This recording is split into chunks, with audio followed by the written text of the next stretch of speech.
Louvado seja o nome do Senhor. Amados, primeiramente quero cumprimentar os irmãos com a paz do Senhor, cumprimentar a todos que estão participando, que estão juntamente conosco, não só da Morada Viva, mas de outras cidades, de amigos das redes sociais. E eu quero dizer que esse momento é precioso. Porque esse momento, independente de ser a ferramenta que nós estamos usando, esse momento pertence ao Senhor. Este culto, este momento de devocional, de comunhão da palavra, de comunhão, de adoração, pertence ao Senhor. Então, é tudo dele, é por ele, é para ele, são todas as coisas. E nós, como servos, como apaixonados, como aqueles que têm uma aliança de vida com ele, é uma honra, é um privilégio, é um prazer servi-lo, seja no templo, na igreja física, seja nas redes sociais, seja como for, a nossa vida é uma vida de adoração. Amém? Amém? Amém. Glória a Deus. Amados, gostaria que nós abríssemos a palavra do Senhor esta noite, no Evangelho de Mateus, capítulo 7, a partir do versículo 21. Vocês podem ver aqui no monitor aqui. Mateus 7, 21 em diante.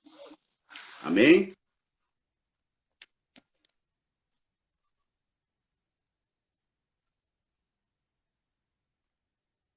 Disse Jesus: nem todo o que me diz Senhor, Senhor, entrará no reino dos céus, mas aquele que faz a vontade de meu Pai, que está nos céus.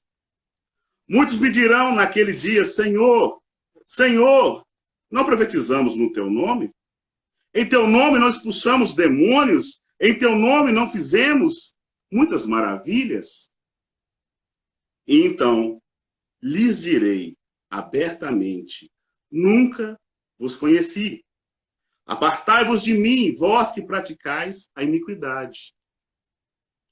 Todo aquele, pois, que escuta essas minhas palavras e as pratica, assemelha-lo-ei ao homem prudente que edificou a sua casa sobre a rocha.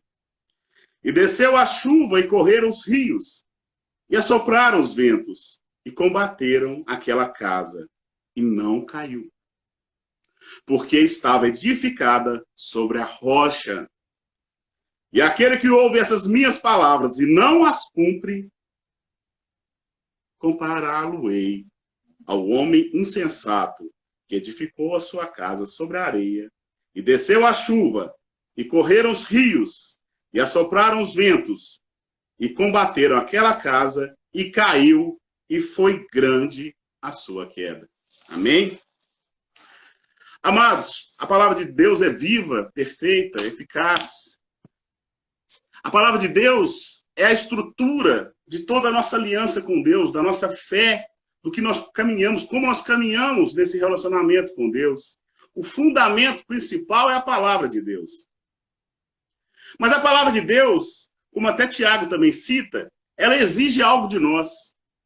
Ela não pode ser só um conhecimento adquirido, ela não pode ser somente uma erudição, livros teológicos, nós ganhamos guardar, acumular conhecimento. A palavra de Deus, ela é para ser vivida. E nesses dias que nós estamos vivendo, existe uma gama, uma quantidade de informações absurda. Provavelmente, se eu chegar para o Caio, que é o meu filho, tem 9 anos de idade, e falar com esse Caio, me explica sobre qualquer assunto teológico, salvação. Faz para mim, explica isso. E ele for buscar informação, ele vai jogar lá no Google, lá, salvação através da fé, salvação em Jesus Cristo, vamos supor, né? E ele vai ter tanta informação, ele vai ter vídeos, ele vai ter estudos, ele vai ter disponível material sem medidas. E as pessoas, amados, nós estamos vivendo nessa época em que as pessoas estão saturadas de informação, saturadas de conhecimento e muitas vezes estruturadas nessa vaidade que é ter conhecimento. Amados, você vê disputas nas redes sociais, pessoas, jovens, 15, 16 anos, disputando e falando argumentos teológicos. É ótimo, conhecimento é bênção. A palavra de Deus tem que ser vivida, tem que ser meditada, tem que ser parte da nossa vida mesmo. Mas, se você só viver o falar dessa palavra, o ensinar dessa palavra, a erudição dessa palavra, não é suficiente. Cria uma lacuna, cria um vazio. E isso é interessante, que essa palavra ela está no mesmo capítulo, ela é uma continuidade do mesmo tema. E ele fala, o Senhor Jesus, e ele fala que existem algumas pessoas que no grande dia do Senhor vão chegar para ele, nós fizemos várias coisas, Senhor, nós expulsamos demônios, nós profetizamos. E ele vai chegar para essas pessoas e falar, eu não vos conheço. Nunca vos conheci, apartai-vos de mim, vós que praticai a iniquidade. Olha para você ver, o Senhor está colocando claramente que você conhecer a palavra e não a praticá-la é uma forma de iniquidade, é uma forma de injustiça, é uma forma de aborrecer o Senhor. Amados, é uma doença. Muitas vezes nós estamos vivendo nesse século onde que todo mundo está inflado de informação, como eu disse. Mas e como nós estamos relacionando com isso, com o Senhor? Estamos vivendo uma vida de praticar. E qual que é o remédio para essa doença? Aí, logo na sequência, o Senhor dá o remédio. Amados, tempestade é remédio para crente que está vivendo uma vida só de aparência. Tempestade é a cura, é um banho de misericórdia da parte de Deus para que nós possamos realinhar o nosso caminho, realinhar a nossa direção na vontade do propósito de Deus, na direção do Senhor. Isso é uma honra. Sabe? Nós estamos vivendo dias que as pessoas o tempo todo estão falando, nós estamos passando perseguição. Mas eu ouço crentes, cristãos, tem um lockdown aí, né? Os comércios estão fechados, as reuniões abertas estão fechadas.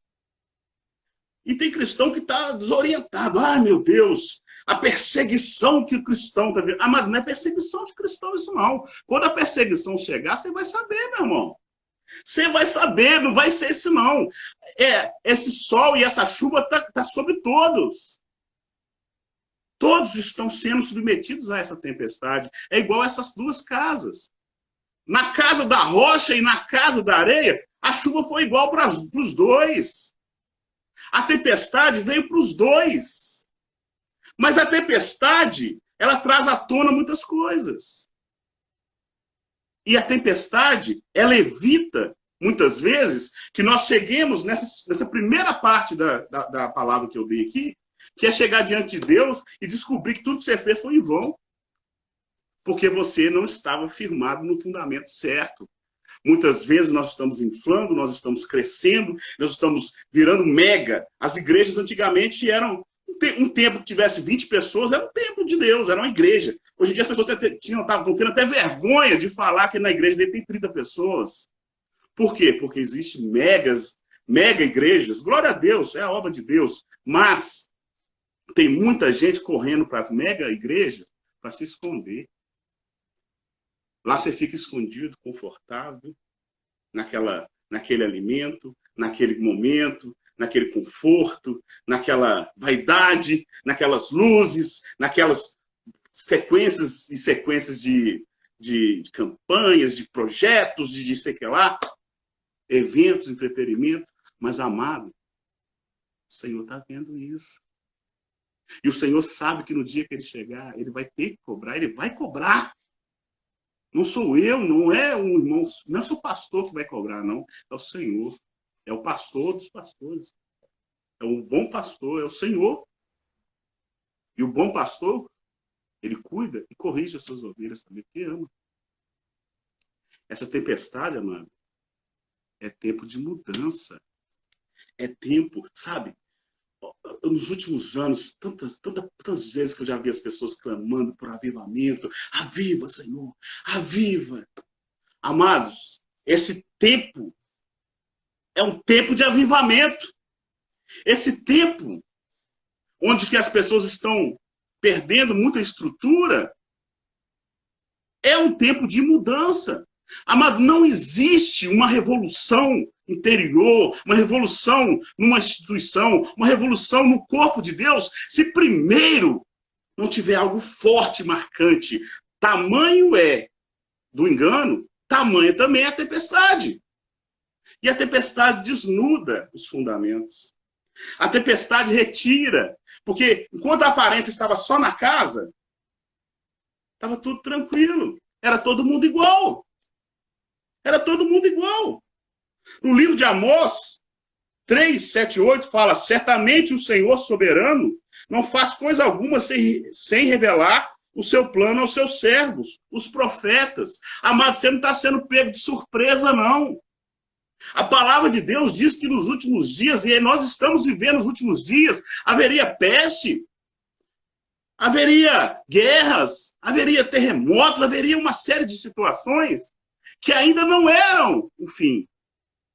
Era o princípio. Você foi avisado. Essa passagem que eu falei é para quem conhece a palavra. O Senhor está falando com pessoas aqui que tinham contato com a palavra de Deus. Não estou falando daquele pessoa que nunca ouviu o evangelho, não. Essa palavra ela é direta para aqueles que vivem uma vida conhecendo a palavra de Deus e que muitas vezes não a pratica. Então, amados, a tempestade não nos pega de surpresa. A tempestade é tempo de misericórdia. A tempestade é uma chance de nós termos um despertamento.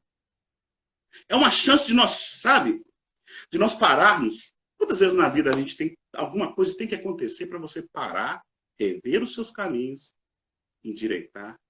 E se preciso for, comece do zero, meu irmão. Amados, eu não tenho temor nenhum de começar do zero minha caminhada, se Deus assim o permitir e ordenar.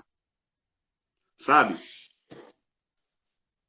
O Senhor está voltando. Em breve a igreja vai estar diante do Senhor. E Ele vai julgar as nações. E o que você vai apresentar para Ele? Você vai apresentar a estrutura da casa? Uma casa sem fundamento? Uma casa sem uma fundação? Sem um esteio? Sem algo que está segurando, sustentando ela? Nós chegamos ao absurdo, muitas vezes, de termos igreja que Jesus acaba sendo um coadjuvante. Quase que nem se fala no nome de Jesus. O fundamento básico da igreja de Cristo é Cristo. Não é quantas pessoas famosas têm, não é o tipo de programação que a igreja tem, e sim, se prega Cristo, é Jesus o tempo todo, amados. Esse é o fundamento que não deve ser retirado. E Jesus é o Senhor da misericórdia e do amor, mas é o Senhor da justiça também, que há de julgar as nações. Amados, nós estamos vivendo um tempo de uma hipergraça, onde que as pessoas, sabe, estão se deliciando nisso, nessa hipergraça. Parece, sabe, é o filho pródigo voltando para a casa do pai, com o porco debaixo do braço e falando: pai, voltei. Cadê essa misericórdia? Me aceita. Mas você vai ter que tolerar o porco, porque eu trouxe esse porco, eu me afeiçoei a ele. Amados, na hora que começa a tempestade, o porco corre, porque o porco aparece, sabe, igreja? Na hora que começa a tempestade e os alicerces começam